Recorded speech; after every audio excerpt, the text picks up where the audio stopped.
मैंने अपने हर वीडियो में नीतीश जी को बहुत सलाह दिया है, लेकिन अपन तो मंत्रिमंडल में है नहीं, तो नीतीश जी मेरा बात क्यों मानेंगे। लेकिन जो गलती मैंने की वो ये कि मैंने मोदी साहब को छोड़ दिया। प्रधानमंत्री नहीं, सुशील मोदी साहब कह रहे हैं कि राज्य सरकार के पास बस नहीं है, कैसे इंतजाम हो पाएगा लोगों को बुलाने का। मुझे बस ये समझ नहीं आ रहा कि आपकी रैली में कैसे इतनी गाड़ियां आती हैं। अब आप कहेंगे कि वो आपके समर्थक लाते हैं, तो आपने एक बार भी आह्वान किया अपने जदयू के समर्थकों को? अगर कहा जाए तो समर्थकों की गाड़ी को भी सैनिटाइज करके मजदूरों को लाया जा सकता है। सुशील मोदी जी, आप जब प्रेस कॉन्फ्रेंस कर रहे थे तो आपने ये क्यों नहीं कहा कि जो हुआ सो हुआ, लेकिन अब बाहर से आ रहे मजदूरों को बाहर काम करने के लिए जाने की जरूरत नहीं पड़ेगी? हिम्मत नहीं हुआ आपका ये बोलने का? होगा भी कैसे, आपको तो आपका पद मिल गया है ना। इसके अलावा जदयू के केसी त्यागी साहब कह रहे हैं कि हमें मर्यादा में रहकर काम करना है। आपका मर्यादा क्या है त्यागी जी? 16 साल के लौंडो को कोटा में मरने के लिए छोड़ देना या 50 दिन में 1000 डालकर 75 बार ये बताना। खैर, आज की वीडियो इसी बात पर होगी। नमस्कार, मेरा नाम प्रशांत राय है और आप जनता जंक्शन देख रहे हैं। सुशील मोदी जी और उनके मंत्री इस बात का ढिढोरा पीट रहे हैं कि नीतीश जी के कहने पर ही गृह मंत्रालय ने मजदूरों को, छात्रों को और फंसे हुए लोगों को उनके राज्यों में लौटने की इजाजत दी, और इसके उलट नीतीश साहब के साथी मंत्री ही कह रहे हैं कि हमारे पास तो संसाधन है ही नहीं। मंत्री जी, बिहार में कितने विधायक हैं और सबके पास 3 गाड़ी से तो कम होगा नहीं।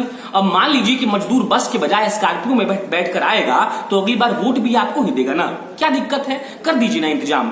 बुरा लग रहा है मेरा बात आपको? तो सुनिए, बुरा तो आपको इस बात का लगना चाहिए कि वर्ल्ड हेल्थ ऑर्गेनाइजेशन के हिसाब से 1000 की आबादी पर डॉक्टर 1 होना चाहिए, लेकिन बिहार में 29,391 लोग पर 1 डॉक्टर है। सुशील मोदी जी, बिहार में 1000 लोगों पर 0.11 बिस्तर है, मतलब 1000 लोगों पर 1 बिस्तर भी सरकारी हॉस्पिटल में नहीं है। वोट के लिए ही सही, कम से कम इन लोगों को बुलाना तो चाहिए ही आपको। पप्पू यादव का नाम सुने हैं आप? अच्छा, राजेश रंजन का?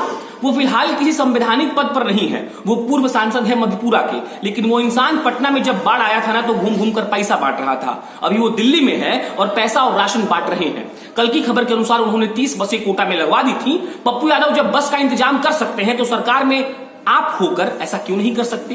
तेजस्वी जी, आपके अंदर मजदूरों के लिए बहुत प्यार उमड़ रहा है, तो आपसे मैं कुछ पूछना चाहता हूं। आप रोज रोज सवाल पूछ रहे हैं सरकार से। आपने कभी ये सोचा कि आपके पिताजी जब 15 साल तक मुख्यमंत्री थे तो उन्होंने क्या काम किया? उन्होंने मजदूरों के लिए ऐसा क्या किया कि उनको बाहर जाना ही ना पड़े? आपने फेसबुक से बहुत कुछ लिखा है, इसका भी जवाब लिख दीजिएगा।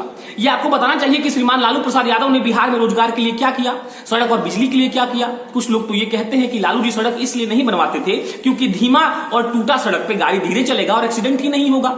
अब इतने महत्वाकांक्षी नेता के बेटा होने के नाते आपका ये कर्तव्य बनता है कि आप भी कुछ महत्वाकांक्षी जवाब दें, लेकिन ऐसे कैसे? राजद के महामहिम के तौर पर आपको उभरना भी है। उप मुख्यमंत्री का पद मिलने के बाद मुख्यमंत्री का सपना भी आपके मन में होगा, तो बस मांगने के बजाय आप इस बात पर फोकस क्यों नहीं कर रहे हैं कि 15 सालों में आपके पिताजी ने कितनी नौकरियां दे दी थी, कितनी फैक्ट्रियां लगवा दी थी? खाली ट्विटर पर लिखना और वीडियो बनाना काफी नहीं है ना।